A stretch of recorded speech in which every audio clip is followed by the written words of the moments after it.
kalinya Kencana dari kelompok 3. Yuk ikuti kegiatan praktikum kami. Sebelumnya jangan lupa pakai jas labnya ya. Ini dia Laboratorium Dasar Universitas Gunadarma Kampus F7. Oke, sebelumnya kenalin nih teman-teman kelompokku yang cantik-cantik. Ada Diandra Safitri, ada Nadia Syahida, dan juga ada Okta. Okta? Nah, ini dia Okta.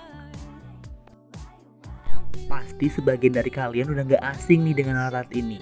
Tapi kalian semua tahu gak sih nama dan guna dari alat-alat ini? Oke, praktikum kali ini yaitu mengenalkan alat-alat laboratorium. Langsung aja yuk. Yang pertama ada pipet volume yang berguna untuk menyedot larutan dengan volume tertentu. Sayangnya dalam penggunaan pipet volume ini kita masih perlu menggunakan alat tambahan yang disebut dengan pump atau pipet pump untuk menyedot cairan yang kita butuhkan. Nah, selanjutnya ini ada pipet ukur yang berguna untuk mengambil larutan dengan volume tertentu dan ketelitian yang sangat tinggi. Di ujung bagian bawah dibuat runcing sehingga dapat memperlambat keluarnya atau masuknya zat cair. Sama seperti pipet volume, pipet ukur ini juga perlu menggunakan pipet pump loh. Ini dia labu ukur yang berguna untuk menakar dan membuat zat kimia dengan volume dan konsentrasi tertentu. Labu ukur ini lebih presisi dibandingkan dengan gelas ukur, tapi sayangnya sulit membersihkan bagian dalam labu ukur setelah kita menggunakannya. Wah, ada kakak cantik tuh di situ. Tapi yang kita bahas ini gelas ukurnya ya. Ini dia namanya gelas ukur yang berguna untuk mengukur volume zat kimia dalam bentuk cair untuk pengukuran secara kuantitatif. Gelas ukur ini dilengkapi dengan bibir tuang agar mudah dalam menuangkan larutan dan kaki yang berbentuk heksagonal agar larutan tidak mudah tumpah. Ini dia gelas beker sebagai tempat larutan. Gelas beker ini tahan panas loh, sehingga bisa untuk memanaskan larutan kimia atau zat kimia.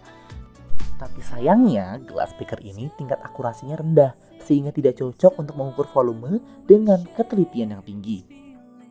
Inilah Bu Erlenmeyer berguna untuk menyimpan dan memanaskan larutan dan juga bisa menampung filtrat hasil penyaringan dan juga menampung tintran pada proses filtrasi.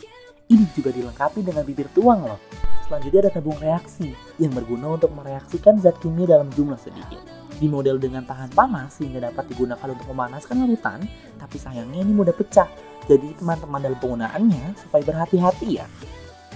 Selanjutnya ada corong kaca nih teman-teman, yang berguna untuk memasukkan dan memindahkan larutan dari satu ke tempat lainnya. Corong kaca ini juga berguna untuk proses penyaringan setelah diberi kertas saring di atasnya. Beda seperti pipet-pipet sebelumnya, ini dia pipet tetes untuk meneteskan atau mengambil larutan dalam jumlah sedikit. Pipet tetes ini memiliki karet penghisap di atasnya sehingga mudah dalam mengambil larutan. Beda seperti pipet lainnya yang perlu menggunakan pipet pump. Ada dua pengaduk di sini, yaitu pengaduk gelas biasa dan juga ada pengaduk gelas segitiga. Pengaduk gelas biasa berguna untuk mengaduk larutan dengan cepat, sedangkan pengaduk gelas segitiga untuk mempermudah mengaduk larutan yang masih menggumpal. Selanjutnya ada spatula yang berguna untuk mengambil bahan padatan dan mengaduk larutan agar tercampur. Bentukannya seperti ini hanya untuk mengambil padatan dengan jumlah yang kecil ya. Ini dia Simugil botol timbang yang berguna untuk menimbang suatu larutan. Dapat menentukan bobot yang sangat akurat, tahan terhadap suhu dan bahan kimia sehingga bobotnya tetap konsisten. Tapi ini tidak dapat menimbang larutan dengan volume yang tinggi. Ini dia kawat OC yang berguna untuk memindahkan mikroba atau koloni tertentu dari tanaman. Jika terkena panas, kawat OC dapat berpijar ke tangan kita. Jadi supaya berhati-hati dalam menggunakannya. Yang ini namanya kawat nikrom, sama seperti kawat OC. Tapi bedanya, kawat nikrom di ujungnya terdapat lingkaran kecil. Kawat nikrom berguna untuk mengambil suatu senyawa kimia dan untuk memindahkan mikroba atau koloni tertentu dari tanaman. Dan kawat nikrom ini memiliki ketahanan panas yang baik, tapi tidak dapat digunakan untuk semua eksperimen. Kalau yang ini, cover glass dan kaca prepared untuk meletakkan benda atau prepared yang akan diamati dan ditutup menggunakan cover glass. Tapi dalam penggunaannya supaya berhati-hati karena benda ini mudah pecah loh. Selanjutnya ada pisau scalpel yang berguna untuk memotong jaringan dan mengangkat jaringan atau benda asing. Pisau scalpel biasanya lebih mudah untuk memotong jaringan yang kecil, bukan jaringan yang besar. Kalau yang ini namanya pinset dengan berbagai macam bentuk di ujungnya yang berguna untuk mengambil benda dengan ukuran kecil. Pinset ini juga meningkatkan kesterilan dalam mengambil benda atau bahan loh. Nah, ada 3 benda dalam satu frame video ini. Ada kaki bunsen atau kaki 3 untuk penyangga alat dalam proses pemanasan, ada bunsen menghasilkan api untuk pemanasan dan pembakaran, dan ada kasa, alat membakar untuk meratakan ketika menyalurkan bunsen. Yang berwarna biru ini yaitu spiritus sebagai bahan pelarut dan bahan bakar. Nah, ini kertas saring untuk menyaring larutan, tapi tidak dapat menyaring larutan dengan kapasitas tinggi ya. Yang ini namanya cawan Petri untuk menimbang atau menambahkan bahan yang akan ditimbang atau diuapkan. Terbuat dari kaca yang transparan hingga dapat mengamati bahan tanpa harus membuka penutupnya terlebih dahulu. Pasti udah gak asing lagi nih dengan alat ini yang biasa ditemukan di apotek-apotek atau rumah sakit. Ini alu dan mortal untuk menghaluskan benda padat, seperti halnya obat-obatan. Benda yang seperti gunting ini namanya tang crucible untuk menjepit cawan uap atau Erlenmeyer agar panasnya tidak langsung berpijar ke tangan kita. Jika dalam penggunaannya kurang berhati-hati dapat menyebabkan cawan uap jatuh dan pecah. Jadi harus hati-hati ya.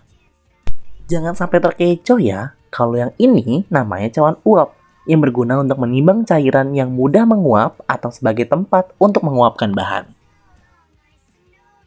Nah, ini nih pipet bulat filter yang berguna untuk menghisap zat cair melalui pipet seperti pipet volume ataupun pipet ukur yang tadi kita bahas.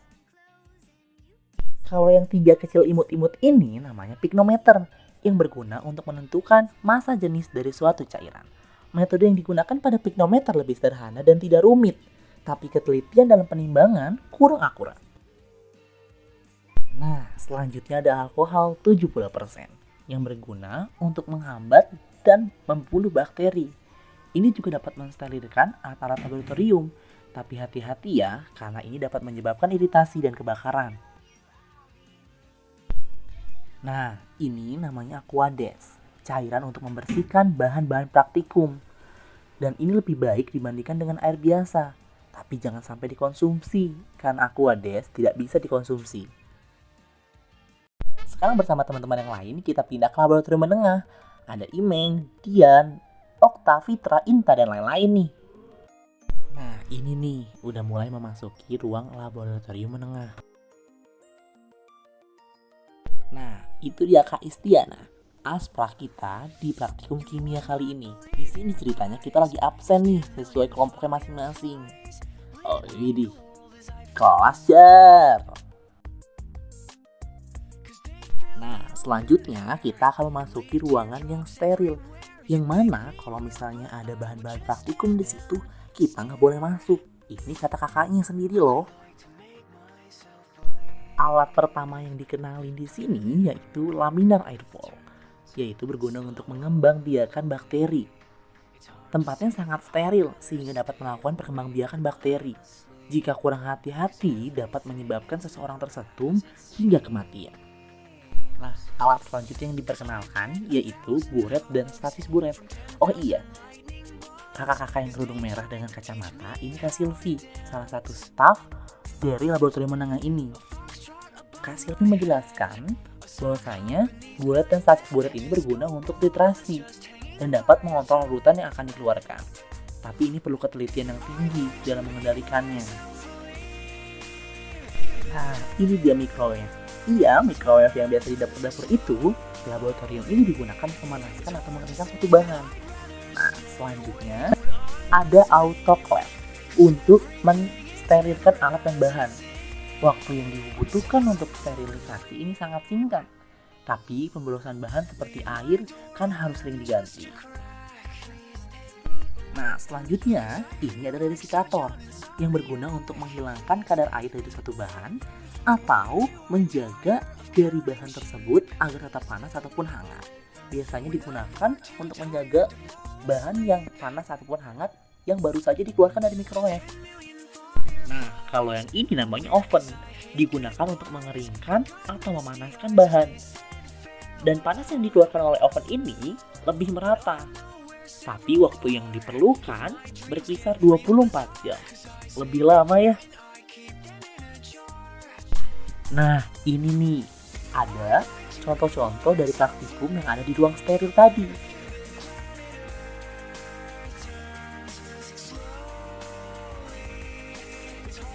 Nah, kalau ini alat yang digunakan untuk memisahkan seperti contohnya air dan pasir.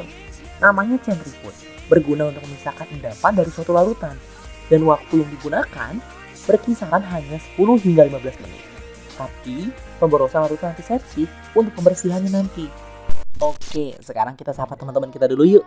Ini ada Fitra, Lisa, Intan, dan juga ada Ripen, Angel, Fajar, Lode. Nih yang lagi asik main game nih, padahal lagi praktikum.